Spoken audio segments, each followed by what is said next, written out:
Ces dernières années, après plus de 35 ans de conflit, nous avons constaté à l'unanimité l'effort de paix consenti par l'État du Sénégal et le mouvement des forces démocratiques de la Casamance en vue de la résolution définitive du conflit en Casamance. En dépit de ces efforts mutuels, ces derniers événements, relevant d'une véritable barbarie et d'une atrocité sans précédent, dont nous condamnons avec la dernière énergie qui soit, replongent la population dans ses inquiétudes des années précédentes.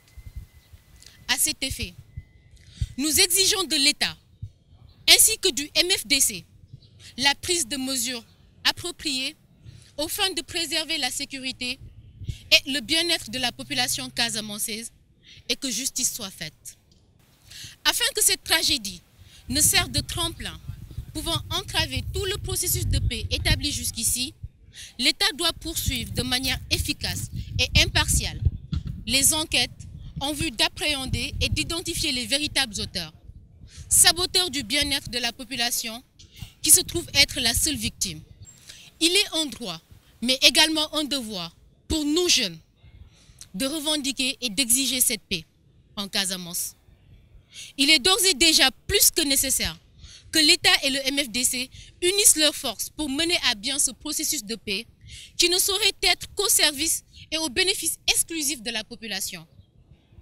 En outre, l'État doit assumer son rôle de garant de la sécurité des populations. Face à cette exploitation incontrôlée, anarchique et abusive des ressources naturelles, nous demandons à l'État de veiller à la préservation et à la protection de ces dernières en application des lois nationales et conventions internationales relatives